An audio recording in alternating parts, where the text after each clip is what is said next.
We got breaking news. The DOJ launches a grand jury investigation into the Russia conspiracy. Keeping you informed and engaged, now more than ever. This is Sekulow. We want to hear from you. Share and post your comments or call 1-800-684-3110. And now your host, Logan Sekulow. Welcome to Sekulow as we kick off our 35 years of victory drive. We have some breaking news, and of course, you're going to hear that always here, and I want to hear from you as well at 1-800-684-3110. You know, Will, I've always got to remind myself, and look, I got to back it up. I'm getting ahead of myself. My dad, Jay Sekulow, is going to be joining us here in just a few segments. We also have Jordan Sekulow, my brother, joining us towards the end of the show. So it's going to be packed. Will Haynes in studio right now. I got to always remember we have a different administration, a different kind of level of politics, a different kind of level of politician in office. Because usually when these kind of things happen, you know, when someone like a director of national intelligence outside of a Trump administration drops some sort of bombshell allegations or news, you know, months later, maybe you hear about it. Maybe you never hear about it again. Maybe the Department of Justice sits on their hands. Maybe they will get around to it. But this has been an ongoing progress that you could watch very quickly over the last few weeks. Is now today, Attorney General Pam Bondi has directed her staff, and that is right, the DOJ is going to launch a grand jury investigation into the Russia conspiracy, the Russia hoax, however you want to call it, saying that they were planting the seeds, that the Democrats were planting the seeds to create that Russia hoax very early on. This is another big moment. Now, no charges have been brought at this stage of the investigation against any potential defendants, it says. However, that doesn't mean that won't happen, and this is a big deal. I think we need to look at it from an outsider's perspective. Would you ever have thought you would have seen this from any other administration? That's right. I think this is the turning point that everyone had been looking for, because we'd been hearing things from Tulsi Gabbard for a few weeks, from the director of the CIA, John Ratcliffe, and a lot of it was like, shocking, things that we assumed happened, but seeing it from intelligence documents and things like that have been declassified was shocking to see that what the government had in their possession and how they framed it and how they decided to stage this, as Tulsi Gabbard calls it, years-long coup. And then the natural thought was, well, what's going to happen about it? Will we ever see accountability? Because that's how Washington has worked for so long. And I was on here saying, probably not. You know, it's kind of one of those guys that didn't want to be a negative Nelly over here, Will, but I've seen too much. And I've seen how Washington, D.C. works. And often people are not held to any sort of accountability. Usually names are not named, and there are big moments that just kind of fall flat. But it seems like Pam Bondi's not doing that. Right. This is the hopeful turning point where now a prosecutor, we don't know the name of which U.S. attorney has been tasked with this, and which is normal. We are getting this because a source told the media that this has happened, but that they have been tasked with gathering the evidence together, putting it in the proper way to then present it to a grand jury in the hopes to get and secure indictments against individuals. This is something that many people even question if it would get to this stage because of things like the statute of limitations, et cetera. We'll get into all that with your dad, Jay Sekulow, why this is an important step in the next segment. Yes, we will. He'll be joining us, then Jordan will be joining us later on.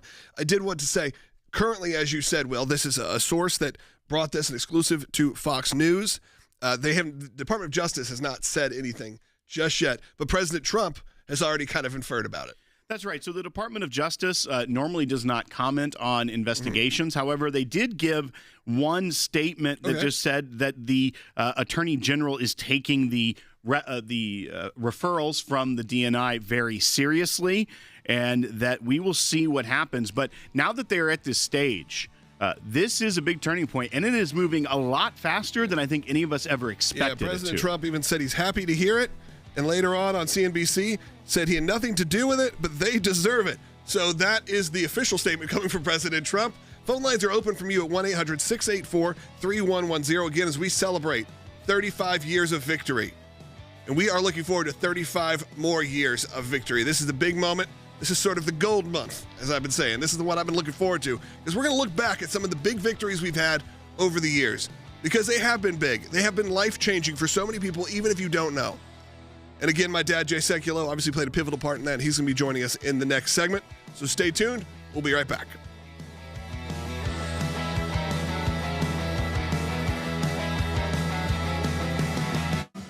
Pam Bondi signed an order directing an unnamed U.S. federal prosecutor to take evidence to a grand jury relating to an alleged conspiracy to tie then 2016 candidate Donald Trump to the country of Russia. This comes after Director of National Intelligence Tulsi Gabbard made a criminal referral to the DOJ last month, saying there was expressed intent to create a fake manufactured intelligence document and evidence that, quote, can only be described as a years-long coup and a treasonous conspiracy against the American people. It's unclear where the grand jury will meet, who will testify, or who specifically prosecutors will try to indict. Now that there is a grand jury convened, that gives DOJ prosecutors enormous investigative powers. You already mentioned the two major things that grand juries can do. Number one is investigate. They can issue subpoenas. These are criminal subpoenas. They're essentially mandatory. You can challenge them, but they're typically upheld by courts. You can subpoena witnesses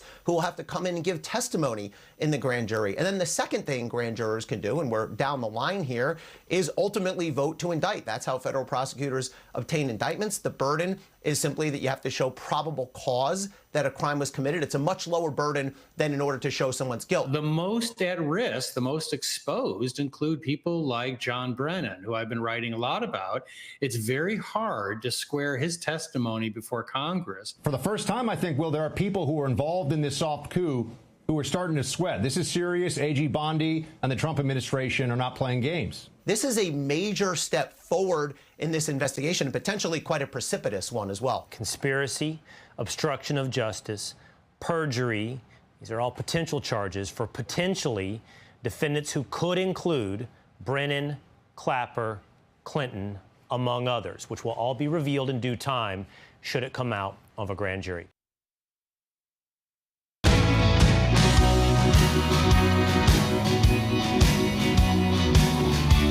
Welcome back to Sekulow. We, of course, are going over the breaking news item that a grand jury is being put together for the Russiagate conspiracy. This is from the DOJ and from Pam Bondi. This is a big moment because, again, like I said, usually when you hear these kind of reports coming in, even from a Tulsi Gabbard or a DNI, traditionally, not Tulsi specifically, a lot of times we've kind of become jaded, where we don't really think anything's going to happen. But this is a big move. Our dad, Jay Sekulow, my dad, Jay Sekulow, is joining us right now, Chief Counsel of the American Center for Law and Justice here, of course. Dad, I want to get your update and your thoughts on this.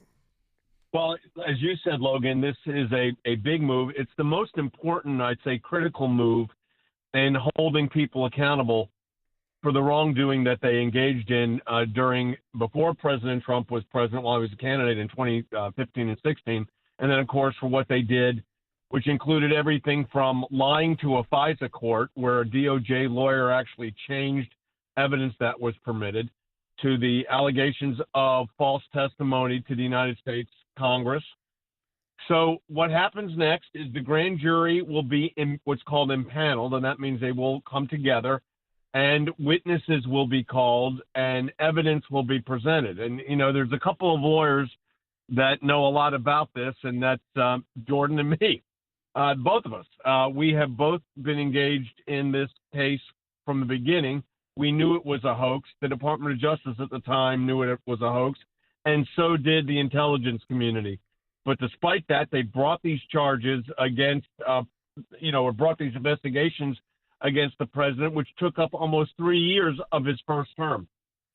Well, people bring up, Dad, what's the difference between this and traditional, you get campaign research, going after somebody, or, doing all the things you do when you are working on an election? Of course, you have whole departments of people that are trying to dig up things or trying to find things to go after that potential candidate over. But there's a difference between that and, I guess, complete fabrication. Well, that and complete fabrication, but also it's one thing if your political opponent's doing it. It's another if the Department of Justice is doing it.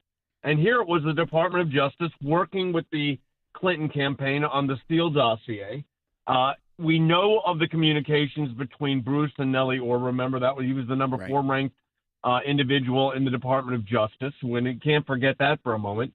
So when the government puts its finger on the scale, that's where there's illegality. It's not allowed to do that, both constitutionally and statutorily. So this will be an important investigation. We need to caution everybody. These things move at a regular pace. They're not expedited, but this is important. And the ACLJ has a unique role here, and that is we know a lot of the evidence because we were the lawyers at the time. And there's ways for us to supplement, get information out, not just on air, but legally as well. And we will be looking at all of those options. And that's why it's so important for our members who are celebrating this month 35 years of victory to let's get another victory. We're on the beginning stages of what could be the ultimate victory as far as this politicization of the Department of Justice goes.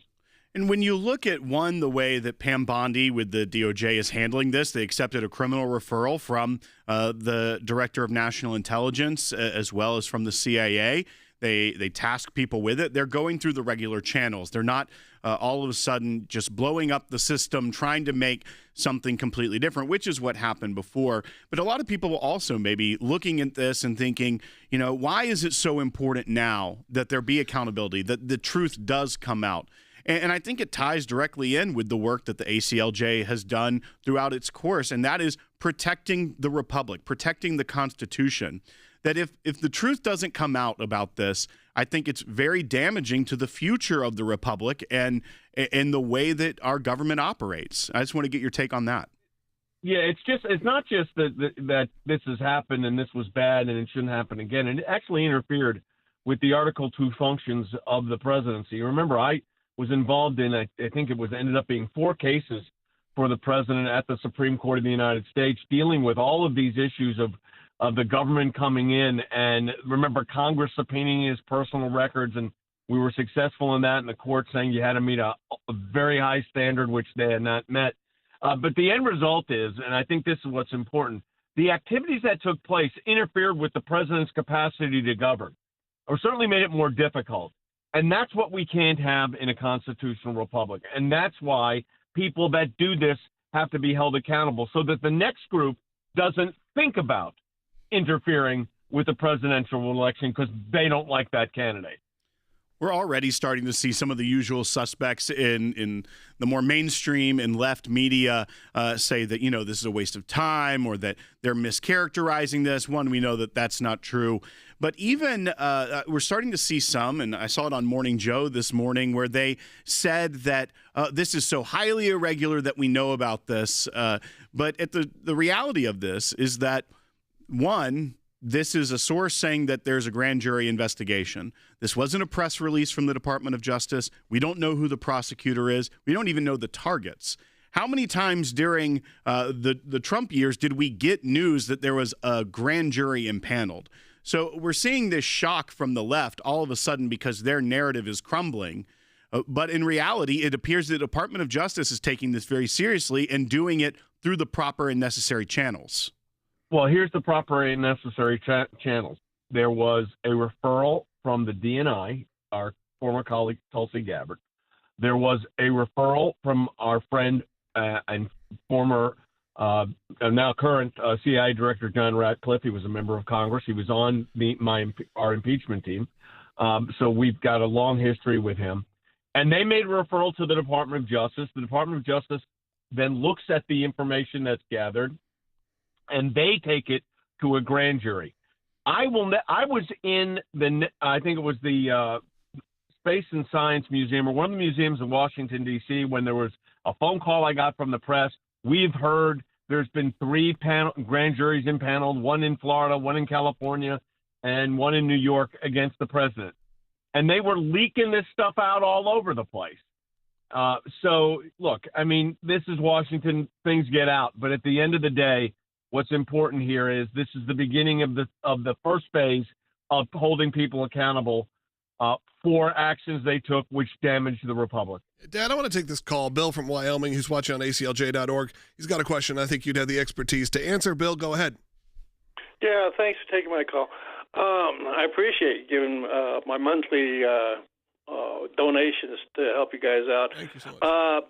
I served on a couple of jury duties, and I understand how that works. But how do they assemble the members for a grand jury, especially in this case, in Washington, D.C.?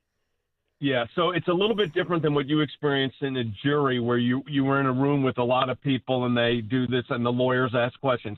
It's not that. You are asked to participate, summoned basically to serve on a grand jury. You get a notice, like you got your notice to serve on a jury. The difference is it's then not up to the lawyers as to whether you're qualified or not. There will be a presiding judge that supervises the grand jury. Remember, the burden of proof in a grand jury to get a indictment issued is only probable cause. But to prove it at trial, it has to be beyond a reasonable doubt. So it's a different standard when it goes to trial. But that's how it works. So it'll be a grand jury of peers, a grand jury of citizens of whatever district they decide to bring the grand jury in. Yeah, Bill, thanks for your call. And Dad, as we wrap up this segment, I did want to give you a minute because we've pivoted from the 35 years of justice drive, which of course was talking about all of what we were doing and what we are going to be doing in the future. But now we are celebrating this month. This month, I wanted to make sure when we were developing this whole program, I said, you know what? We're not looking back. We're not talking enough about the big victories that really have not only shaped the work of the ACLJ, but have shaped the world in general, have shaped the United States and around the world, thanks to people like you and our team here for the last 35 years. So I want to give you a moment as we celebrate 35 years of victory, of why people need to still support the work of the ACLJ. Well, the work is ongoing. It's more complex. It's different. You know, you change over time. Nothing is static in the law or in the cases that we take. We've had the unique experience of representing President of the United States, government leaders abroad, as well as people that listen to this broadcast that had a child in school that was put in a very compromising situation with a speech that she was required to give, and we went to court. The same lawyers that represented President Trump are represented that student. And I think about the overturning of Roe versus Wade and the change that's made. But look, the battle continues, and we have to be aggressive here. And that means not only exposing the truth, but also changing or modifying the law as it relates to religious freedom and free speech. And when I say modify the law, make sure we're standing up for the First Amendment. Those cases don't change. As like I said, it's more complicated now. We've got a great team in place, a great group of young people coming up in leadership. I'm very pleased. Support the work of the ACLJ as we celebrate 35 years of victory at ACLJ.org. That's right. The only reason we can be in these fights and help protect the Constitution and move forward is because of 35 years of victory. We make sure we do our best. We take cases that we not only think we can win, that we know we can win. It's a battle always, but we need your help. Make the next 35 years of victory possible. Have your donation doubled today. That's at ACLJ.org or scan the QR code right now that you see on the screen. We couldn't do it without you.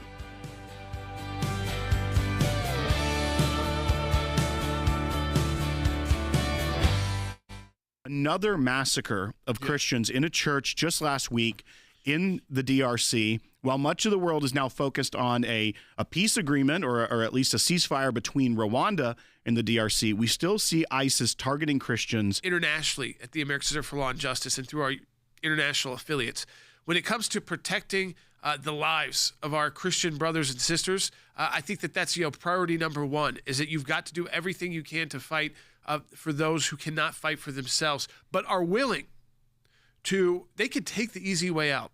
I always want to remind people this kind of a sober moment. They could always take the easy way out and say, you know what, I'm giving up this faith. This is not worth it. I'm living in a tough place already. There's civil war. Putting another target on my back is unnecessary. So I'll just convert to whatever I need to convert to get to. So at least that I don't have to be worried about being killed. They aren't. They're dying for their faith. They're modern day martyrs as we speak. And I believe as an organization, as a country that is blessed with resources, even in our toughest economic times, we're doing the best economically than the rest of the world, that we've got to help those brothers and sisters. A young lady who was captured, and she was absolutely asked to renounce her faith in Jesus Christ. And when she refused, they said, well, then you will suffer before we kill you. And they horrifically tortured her before they did kill her. They left her for dead, but then she died hours later. So yes, there are martyrs, and we point that out again in the DRC. It's not just a humanitarian problem. The ADF, since July, has killed over 100 people and they've displaced more than 50,000. And those are Christians because the ADF is targeting them for their faith. They target you if you have a name Joseph or Maria. So it's specific Christian targeting. We point that out.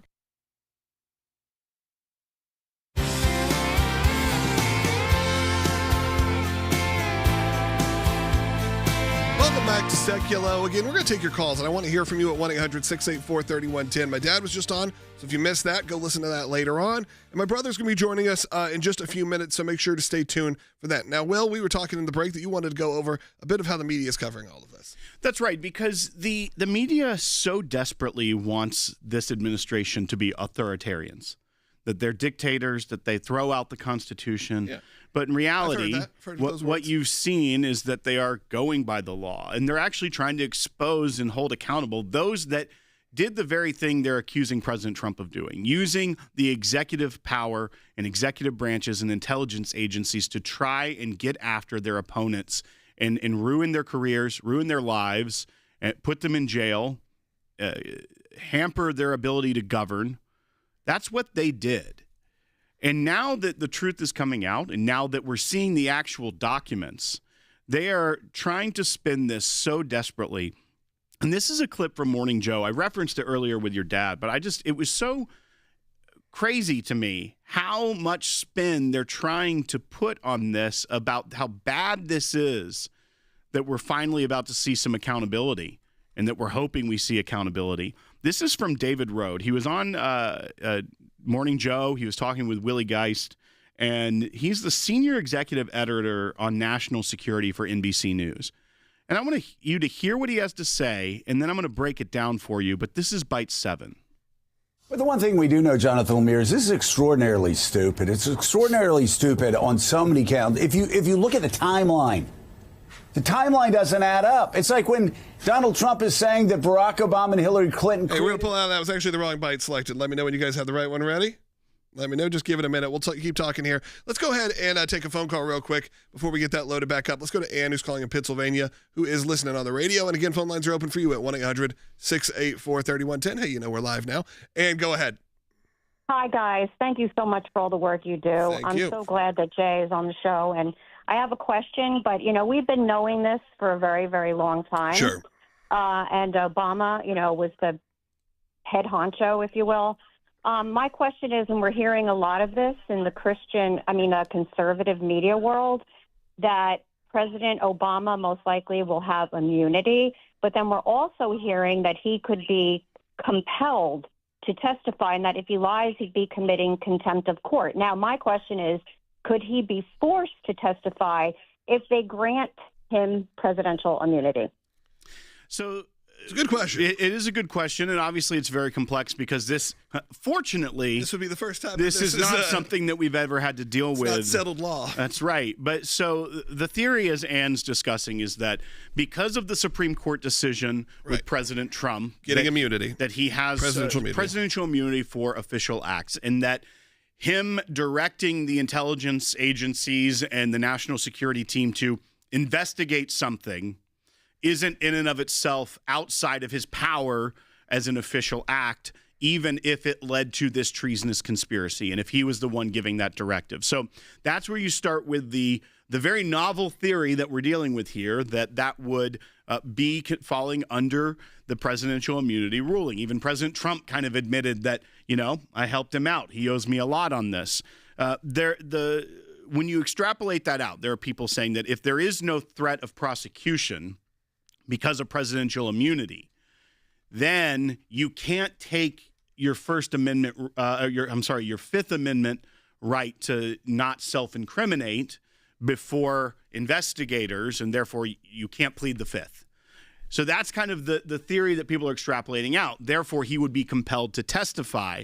There's also people who have suggested the current president, Trump, should give him or reiterate immunity or some sort of pardon or clemency in saying you have to testify, and therefore he cannot go before them and not say anything. I think it's a really untested theory. I think there's a lot of these are. There's a lot of executive privilege issues that also come out of this. Things that President Trump with your dad fought for, saying you cannot force a lot of these things into the public because this is deliberative privilege, this is executive privilege, this is the inner workings of government. Some of these things aren't decided on, so you don't want that to taint the way that the world looks at the outcome and things of that nature that would have to go through. There'd be a lot of scrutiny, and I think President Obama, who has done very well for himself, has a lot of money for attorneys to help fight this out in perpetuity. I don't know that they would be able to get what they want or need from him in a short term, that it would be able to prolong it for years. We've only got a couple minutes left in this segment. Did you want to go back to it? I think we have the bite loaded. Let's go ahead and play this bite. And once again, reset it up, yeah. David Rode from, he's a senior executive editor on national security for NBC News, and this is how he was trying to spin this grand jury investigation that we're finding out from a source telling Fox News. Let's go ahead and roll that bite. We don't know what the crimes are that are alleged here. We don't know who is being targeted, and we don't know where this grand jury will sit. And all of that's, very concerning. Normally in the, prosecution process in this country, no one's is indicted, no investigation is announced, or anyone is indicted before a grand jury has heard evidence and a fellow citizen decides this other citizen should be charged with a crime.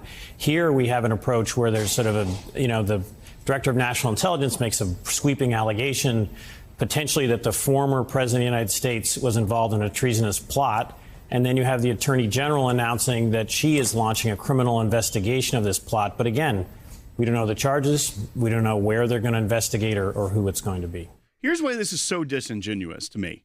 Is he at the beginning says, we don't know what the crimes are that are alleged here. We don't know who's being targeted, and we don't know where this grand jury will sit. And all of that's very concerning. Then he goes on to say that the normal process is you wouldn't know what the alleged crimes are, who the alleged targets of the investigation are, or where the grand jury is going to sit. So he's saying that that's the normal process, but because that's the normal process, it's concerning to him. He also goes on to talk about Director of National Intelligence, who laid out the evidence to the American people, but also did a criminal referral to the Department of Justice. All that is very normal process. And then what did the DOJ do? They accepted the criminal referral and they started looking into it. This news about the grand jury investigation isn't something that they put a press release out about. It's a source told Fox News. How many times over the last 4 years, 8 years, your entire lifetime, have you seen articles that are written because a source told them a grand jury's been impaneled or a criminal referral has happened? That is par for the course out of Washington, D.C. But they are in such a tailspin right now because things that they wrote and got Pulitzer Prizes about, the lies that they perpetrated on the American people for years, and that they took as gospel truth that Russia and President Trump colluded together, no matter what any of the special counsels said, no matter what anyone after their reports put out, no matter all the clearing of wrongdoing on the president's campaign back in 2016, they still believe this lie. And if something happens that chips away at their truth, they are going into a tailspin. And that's what the problem is. They don't care about the truth. They care about their truth, which was a lie from the beginning. With that being said, we got a second half hour coming up. I want you to join us, whether you're joining us live. If you want to join us live, 12 to 1 p.m. Eastern time, we are available on YouTube, on Rumble, easily on ACLJ.org. Of course, you can catch us archived later on. Some of you don't get the full half hour or the second half hour on your live local station, so you can find us broadcasting live on all those platforms. But again, later on, it's archived. You can always go back and listen and watch our show, and you should watch it. It's full television-style production if you're just listening. It's a great way to do it. Over 500,000, 512,000 of you join us on YouTube alone. So I encourage you right now to give us a call as we head into this second half hour. And as we celebrate 35 years of victory, consider becoming an ACLJ supporter or champion as your donations are doubled right now during this golden month. That's right, 35 years of ACLJ victories. My brother Jordan Sekulow joining us in just a moment. We've witnessed monumental legal victories, from defending the 14th Amendment and protecting our sacred American right to vote, the overturning of Roe v. Wade and standing up for the religious liberty of our kids and seniors. But even with the many historic wins we've achieved, the attacks on our constitutionally protected rights persist. Countless unborn babies remain in jeopardy, and across the globe, innocent Christians are being targeted and killed. This fight isn't just the ACLJ's. It belongs to every American who wants to preserve the values and beliefs on which this nation was founded. None of the victories we've won would have been possible without the unwavering support of ACLJ members and ACLJ champions. It's been an honor to fight for you all these years, and we're prepared to fight for the next 35 years if necessary. Together, we can protect the Constitution and defend this great nation for our children and for generations of children to come. Keeping you informed and engaged, now more than ever. This is Sekulow. And now your host, Logan Sekulow. Welcome back to Sekulow. It is a Tuesday. It's August 5th. I looked over at Will because when I said Tuesday, I was making sure. My days are all topsy-turvy. I know. I wasn't here yesterday. I never can tell what day is which anymore. I was in Canada. I don't know if we're allowed to admit that. Yeah, I think that's not a good thing to broadcast these days. Looking at the falls. It's pretty cool. You could have been in Niagara Falls on the American US side. Right. Yeah, we get that caller a lot. Right. But you know what? It was actually easier to fly in the other way. We are going to take your phone calls at 1-800-684-3110. That's 1-800-684-3110. And again, my brother Jordan Sekulow is going to be joining us in just a moment. He just walked in the studio. And we're going to continue this discussion, Will, but let's start by resetting it because a lot of people join us just for the second half hour. The Department of Justice has announced they are launching a grand jury investigation into the Russiagate conspiracy. And of course, this comes on the heels of Tulsi Gabbard releasing all the content, referring it. And now we're seeing real movement. That's right. So this is a source told Fox News. It wasn't like a press release from the Department of Justice. But what we're seeing now is that apparently Attorney General Pam Bondi has directed her staff to act on the criminal referral from the DNI. And that is related to all that evidence that Tulsi Gabbard and John Ratcliffe have put out. And we've seen the declassified Durham Annex. We've seen all of these things. But this criminal referral is now in the hands of the DOJ. And they're starting this entire investigation with a grand jury, which will, the steps would be they put it together, put the evidence together. They then present it to a grand jury after one is impaneled. And then we will see if there's indictments to follow. The old adage in the law is that you can indict a ham sandwich, that is one of the least adversarial or difficult portions of the criminal case. Sounds the like real a line out of Three Stooges. It is true, though, in most cases, except for the location of this grand jury, as you've talked about, could be very indicative of is it as easy to indict, and especially if it originates in Washington, D.C. I don't think it has to. Because there was movement in New York. That may not be a great place to go, but there was movement in Florida as well. I mean, you have locations where the president lives, where he's located. And so they know at the DOJ the different places where they're limited in bringing jurisdiction. And that could play a very important role when it comes to the grand jury. And Jordan, on top of that, the U.S. attorney out of Florida was just confirmed recently in the past few days. And that was even amid all of the hangups when it comes to a lot of these nominations that the Senate Democrats have tried to block and stall, that there was a U.S. attorney who was the first of President Trump's second term, first U.S. attorney to get confirmed. I know that Judge Jeanine Pirro also was confirmed after this individual, but that could open up an angle where a newly appointed U.S. attorney in Florida wouldn't have been a holdover from the Biden administration. If they were to go that route, it would be a lot more favorable for the government to actually pursue it there, if that is the case and they choose to go there. Yeah, I mean, this is exactly what was done, in my mind, inappropriately with President Trump, is you find these grand juries and you can't indict. It's easy. I mean, it's basically you send in sometimes just a couple of agents, and they don't have the same rules of evidence. You know, it's not adversarial. It's just the government going in and saying, this is what we believe was illegal conduct. Here's the evidence. But they can also present evidence that they would not be allowed in court. So because this is to bring the indictment itself. And so I think, again, for those who have been waiting for some action on this, this is the next step. This is the next step. There's actual action happening, which is pretty impressive. We're going to talk about that when we get back. Phone lines are open for you. We've got 3 lines still open at 1-800-684-3110 as we are celebrating right now our 35 years of victory here at the ACLJ with our 35 years of victory drive. We want you to be a part of it right now as our nation faces a very pivotal moment. We need you. And the only reason we can be in all these fights, Supreme Court or even in your local courts, the only reason we can be doing this show is because of people like you. So right now, help protect the Constitution, help represent our clients that could be you at no cost. It's all because of you. Make the next 35 years of victory possible and have your tax-deductible gift doubled right now. So do it right now. Go to aclj.org. You scan that QR code that you see on the screen.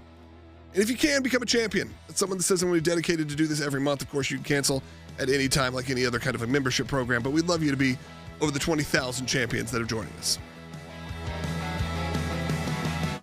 Pam Bondi is opening a grand jury investigation into Russiagate. This after DNI Gabbard issued a criminal referral claiming former Obama officials manufactured intelligence linking President Trump to the Kremlin. This is the greatest scandal in American history. You had one administration politicize and weaponize intel agencies and law enforcement to go after his political opponents, including and continued when he was the president of the United States. It doesn't get more serious than this. This is a big step forward because now we've moved from beyond the stage of reports and referrals and political statements into what appears to be an actual criminal investigation by the Justice Department. Congress, they can send subpoenas and they get turned into paper airplanes and thrown back at you. That's not true of grand jury subpoenas.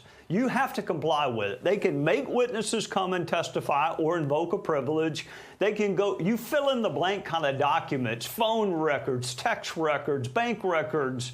They don't have to ask for it. They go get it. So it is a powerful investigative tool. A lot of President Obama's top officials, maybe even President Obama himself, politicized and weaponized law enforcement and intel agencies to harm President Trump's campaign. Now, Obama himself is likely in the clear because he has immunity due to the recent Supreme Court decision. He can thank Donald Trump for that. But the rest of them are exposed, and there's a very long list. I hope justice will finally prevail, and President Trump will be exonerated by the Justice Department, perhaps a grand jury, as we see what the truth is behind these lies spread by the Democrats, this collusion theory between the Russians and President Trump in the election 2016.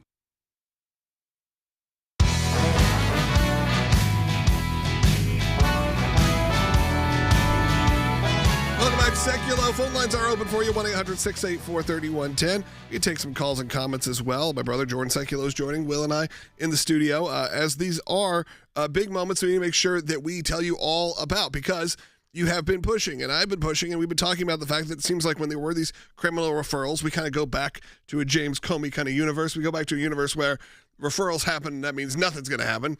And now we have a very different administration. We have to keep reminding ourselves that we have a different group of people that are in there that are taking these things seriously. Now, whether they end up developing into something more than this, who knows? But at least we're taking that next step, which is assembling a grand jury. Listen, if this was a Republican if they were going after Republican executive branch officials, there would be no problem in getting indictments. Mm-hmm. No problem. But because these are leftist actors, the location of the grand jury, which shouldn't be important in our system of rule of law, could be very important. And I don't want to put too much weight into that, because some of that will come down to the evidence that is presented. And again, evidence can be used in grand juries that's not allowed in court. It's a very different process. That's why they use you can indict a ham sandwich in a grand jury. It's just a different process. But this is action. This is not just talking about, this is not just writing a report or investigation. But remember when John Durham went to that grand jury, was not as easy to indict as a ham sandwich. And he had trouble. That was in Washington, D.C., and then in Delaware as well. So I think what we have to see here is a little bit more of this kind of developing. Grand jury information's held pretty tight. Ultimately, we'll likely know the location of the grand jury at least. And this could lead to, again, very serious legal actions and repercussions for those who we believe were at least engaged in wrongdoing. And then the next level is, does the executive branch and Department of Justice have the evidence that they can use in court if they get through the grand jury stage and bring indictments to actually prove that it was not just wrongdoing, but criminal wrongdoing? And of course, there's some statute of limitations issues they have to get over. But as a lot of people have said, because these are individuals that are still talking about the issue, they are still very active in the issue, and it's kind of ongoing in my mind, because we're still talking about it, that a lot of those statute of limitations issues I think can be overcome. Well, and Jordan as well. I mean, even if you were to go a little bit more strict, even if not like public statements where they're, calling out Tulsi Gabbard and saying that this is all untrue in the public eye. I mean, many of these individuals testified to John Durham during that investigation under oath in 2020, 2021. His report didn't come out until 2023. So a lot of that, I know that John Brennan spoke with them August 29th of 2020. So that is still within the 5 years. If they were to move quickly, even that would be the furtherance of a conspiracy within the 5 years if he was telling untrue things to an investigator about this based off the evidence we have now. That would meet even a very strict scrutiny of this 5-year statute of limitations, I feel like. Yes, this goes to the heart of what happened here. And what we now know what happened was the intelligence report came out a few days before the president was inaugurated. The Obama administration redid an intelligence report and kind of said it wasn't just Russia that wanted to kind of disrupt our entire election, and they didn't really care who won. In fact, they thought that Hillary Clinton was going to win. So if they really thought that, then why on earth would you put together, if you wanted Hillary Clinton to win because you didn't know who Donald Trump, why would they deny this information? Why wouldn't they want this information out? So they changed the intelligence report just days before President Trump's first inauguration and changed it from Russia trying to cause havoc in our elections, which would not be so shocking, to Donald Trump being an agent of Russia. I mean, think of it. That's what this goes back to. That is a very serious charge made by the intelligence community. It failed in the Mueller investigation, cost the taxpayers tens of millions of dollars, and we should still be talking about it today because rule of law matters, and making sure this doesn't happen again matters as well. We should go ahead and take some phone calls. There's a lot of you on hold right now. Yeah, exactly. 1-800-684-3110. That's at 1-800-684-3110. Let's go to Gene in North Carolina, who's listening or watching on the Salem News Channel, because I think, again, this is sort of some overall sentiment that happens in these situations. Go ahead, Gene. Hello, sir. How are you? Good. Thank you. Thank you for doing what you do. I wanted to say, the American public has been watching things like this for the better part of 10 years. And everybody's got an opinion. It makes a lot of money. It's very entertaining. But until the public actually sees an elected official convicted of a crime, put in handcuffs, put in the back of a car, and toted off to prison for an extended term, none of this means anything. And it's really sad. I think these people should be held to a much higher standard. I think their lives should be completely transparent. And if they don't like that, don't run for office. But if you and I walked into any bank branch and we took $300, we would have a line of police cars behind us on the highway that would make the O.J. Simpson thing pale. Depending on the city. Right. I think it's a $900 threshold in some cities in California. But go and take some of these cities are just like, take what you want. Right. It's fine, Go to your local pharmacy. Right. But the truth is, the people who are going to be looked at the closest here, there will be some elected officials, yes, are going to be political appointees. So they are separate than just government bureaucrats. They are the next tier down. These were selected by the President of the United States, that president being President Obama. Always tougher to get to the president and get to elected officials. But listen, they did to Donald Trump.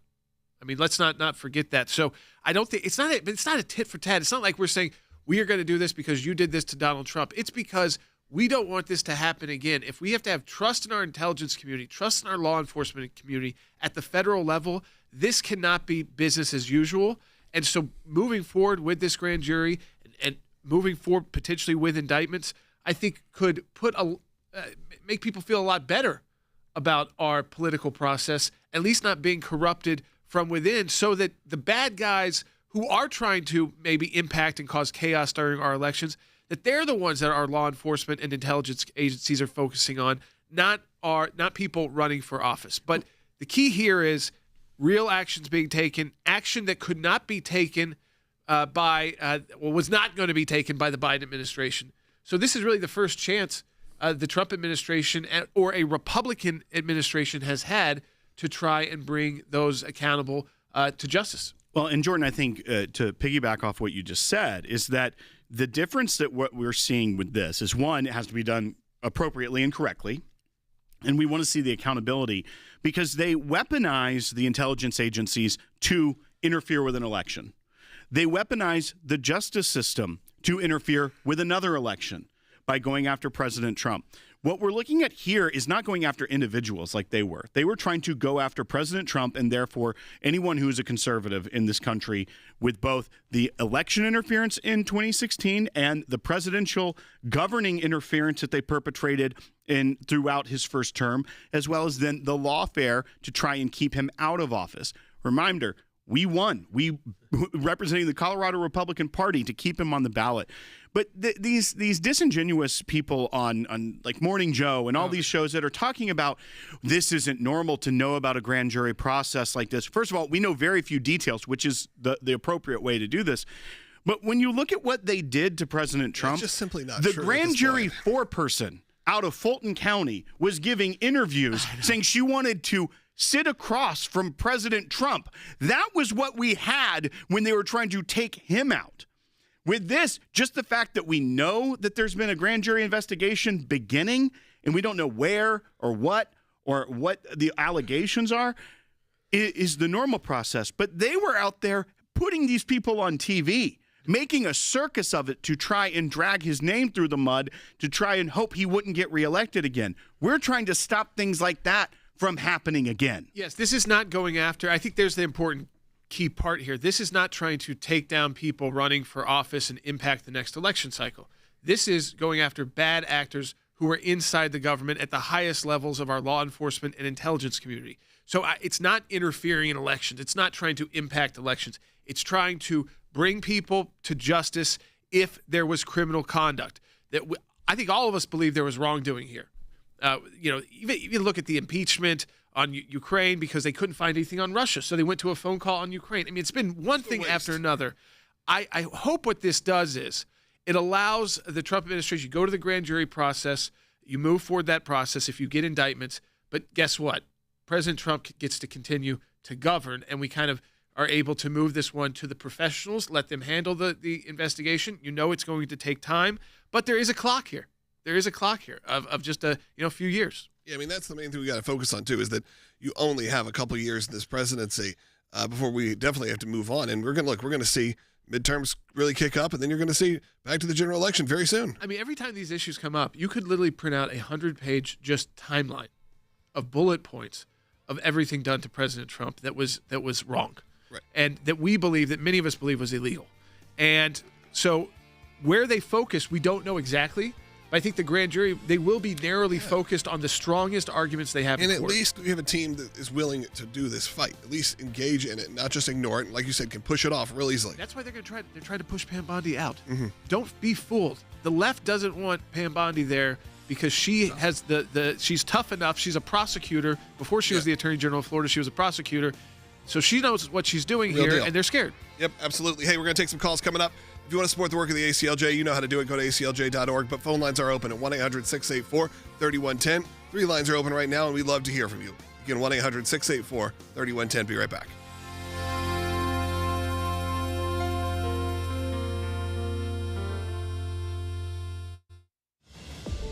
We've witnessed monumental legal victories, from defending the 14th Amendment and protecting our sacred American right to vote.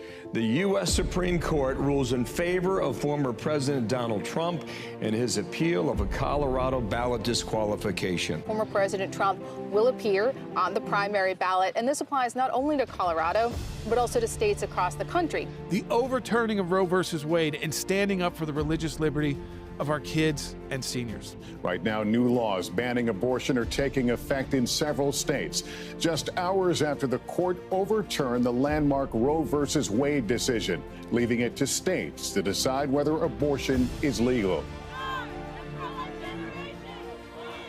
But even with the many historic wins we've achieved, the battle is far from over. The attacks on our constitutionally protected rights persist. Countless unborn babies remain in jeopardy, and across the globe, innocent Christians are being targeted and killed. At the ACLJ, we've redoubled our commitment to defending life and liberty across this country and around the world. Thank you, Mr. Vice President. Violence against Christians in the Democratic Republic of the Congo has reached alarming levels in recent months. In February 2025, the ADF, a terrorist group affiliated with the Islamic State, massacred 70 Christians in brutal attacks that targeted places of worship. This fight isn't just the ACLJ's, it's all of ours. It belongs to every American who wants to preserve the values and beliefs on which this nation was founded. None of the victories we've won would have been possible without the unwavering support of ACLJ members and ACLJ champions. It's been an honor to fight for you all these years, and we're prepared to fight for the next 35 years if necessary. Together, we can protect the Constitution and defend this great nation for our children and for generations of children to come.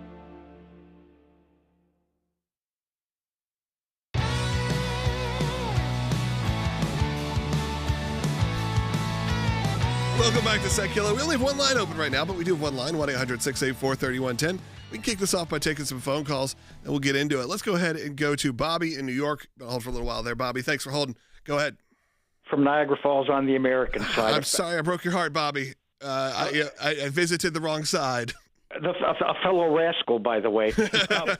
What sticks in my craw more than as much as what these people did is that through it all the press has been so slanderous, and I want to know if there's a possibility that as the process continues, there might be a Jake Tapper moment, or somebody in the press or a good deal of the press might admit, look, we did the wrong thing and we shouldn't have even taken a Pulitzer Prize. I want your reaction to all of that, and thanks very much.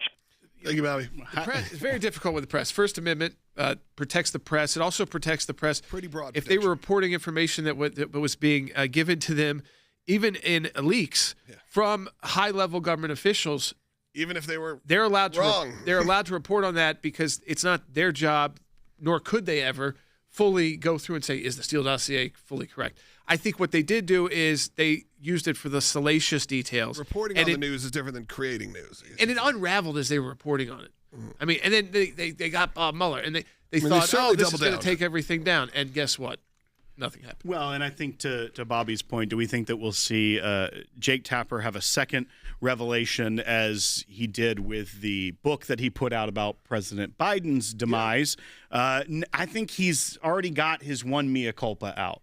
Yeah. So I don't know if he'll do another one anytime soon, but we'll see. The press is the press, and they're in enough trouble as it is, and most of those networks are having enough trouble. I think what we need to focus on is the actual individuals that were at play at the highest levels of our law enforcement, because that's the key to restoring faith in law enforcement and faith in our elections. Yep. Thank you for calling. Let's go to Ronald now, South Carolina, who's watching on Rumble. A lot of great people watch on Rumble each and every day. Ronald, go ahead. Hey, thanks a lot for taking my call. One thing I was wondering is that when all this thing was being planned out, like in the Oval Office with Obama and Hillary and everything else, I'm sure that they had contemplated what would be the blowback if all of this just caved in. And you know what? I think they honestly said that, hey, nobody can touch us, nobody can do anything to us, and that I got your back, and no matter what, we'll help each other out. And I honestly would think that they were so overconfident that nothing would actually come back to them later on. Ronald, I don't necessarily disagree with you. I doubt that was even a point of the conversation. Sadly, as much as if you think it may be, I doubt they were sitting in the room going, what happens if this leaks out? Well, I mean, they said that they had an insurance plan, an insurance policy. They wanted to leak out. The assumption is always it's going to leak out. And look, what's going to leak out is you're going to get your base fired up, even if they think it's maybe illegal. Now, what they did not expect probably was the way the Trump presidency landed, which is obviously a term on, a term off, and then to come back with a even maybe more aggressive administration that is willing to take the hits. If President Trump had won in 2020 and gone into the White House, I don't even know that they would have spent this much time on it. It's the fact that there was that interim period and that now the pandemic was over and now we have this new, fresh team. It's not holdovers in many cases. That they have the ability to look at this with a fresh set of eyes and see what was done and really go after it. So for many of those individuals, the way that they've gone after him for so long may have been their biggest downfall in the end because they never expected Trump 2.0 in this way. Yep. All right. So let's go ahead and continue on. Let's go to Eric, who's calling on line 3. As we start to wrap up the show, Eric, go ahead. Hi, gentlemen. Thanks for taking my call. You'd mentioned the Mueller special counsel investigation earlier, and I just wanted to remind people that they were in on this scam too, and predominantly Andrew Weissman, who was kind of the ringleader. And I just wanted to remind people in July of 2018, they announced an indictment of, I think, 12 Russian officers for interfering in the election. And that impacted the 2018 midterm election when it went in, to the Democrats. So is there any culpability for those who were on this corrupt Mueller probe to be disbarred, to be indicted as part of this grand conspiracy? Yeah, I usually don't like going after attorneys, but Lord knows they did. And they had attorneys disbarred for reasons I believe prominent ones. Yes, totally inappropriate. But they also, where did they go? They went to states that they knew would have very hostile state bars. Yeah, but you'd be kind of under the feeling that a lawyer, they're doing their job. Your job is to defend your client. The question is, because these are not just lawyers, they're also appointed to this job, and they're kind of political actors. Was there wrongdoing? I mean, was there criminal wrongdoing? I don't think it's wrong to say should it be looked at. I think that the focus on the grand jury here needs to be at the highest levels of our law enforcement, the highest levels of our intelligence community, because that's what you want to do is, one, you want to hold accountable wrongdoers. Two, this should never happen again. They impeached the president after he was out of office. I mean, it was so unheard of. Hauling him off to, all the state criminal charges, federal criminal charges, Jack Smith. I mean, the list goes on, and even trying to impeach him when he wasn't there, and the Chief Justice not even showing up. So the politics of it, horrible, but the legal side of it, let's just be strong here, know that they are taking the step that they need to take to see that justice is done, but it comes up to the grand jury, then ultimately, if they get past that stage, a jury. And Jordan, when you read that classified annex that's now been declassified from the Durham investigation and report, it reads like what you hear about the CIA doing in third world countries, trying to manipulate the people and the way that they get different people into power. And you always hear about the old stories, the CIA-backed coups and things of that nature. It reads like that. It reads like a spy novel. Right. And they weren't doing that to further American adventurism or imperialism in other countries. They were doing it right here in the United States to protect themselves. And that's what's so shocking when you read it. You realize this was done here. And they were very effective. Even if their end goal of not getting President Trump elected that Hillary Clinton was putting forward, the after-action review that they took in shifting the narrative was very effective in that first term. Yes, and what they did was, and what I told you, and I saw it in person, they tried to disrupt that presidency. So they didn't stop, as you said. Well, they didn't say, well, we didn't get him. He won this big election, so we're just going to lay down. Right. No, they immediately, right before he even came into office, the intelligence community report was changed, and then you also had, Mike Flynn, 2 FBI agents show up. That's what started just day 2, I think, of the White House. Yeah. So, and it kept going while President Trump was out of office because they were trying to keep him from running again. Why? Because they knew, like most of us knew, that if he ran again, he had a pretty good chance of winning. Jordan, why don't you take this last minute as we head to the end of the broadcast today. Yeah. We've been talking about the ACLJ, 35 years of victory. I'm sorry, Brian and John, we're not going to be able to get to you today, but this is an important moment. We just got out of the 35 years of justice, but it's always important to look back and talk about the victories, because without those, the world is not as safe, is not as changed as it could have been without us. That's right, and we are directly involved on these kind of issues, and we have been for the last decade, on election integrity, on the rule of law. I mean, you know how involved we've been. And we continue to be. Now it's our allies who are in those positions, our friends and allies, some of our former colleagues who are in those positions, who are able now to do what we can't as ACLJ, is to bring, a grand jury, bring indictments, bring criminal charges. And a lot of that stemmed from work that our team was doing over the last 10 years, got us to this point. So support the work of the ACLJ. Remember, go to aclj.org, double the impact of your donation so we continue to win those victories for you and the American people. aclj.org.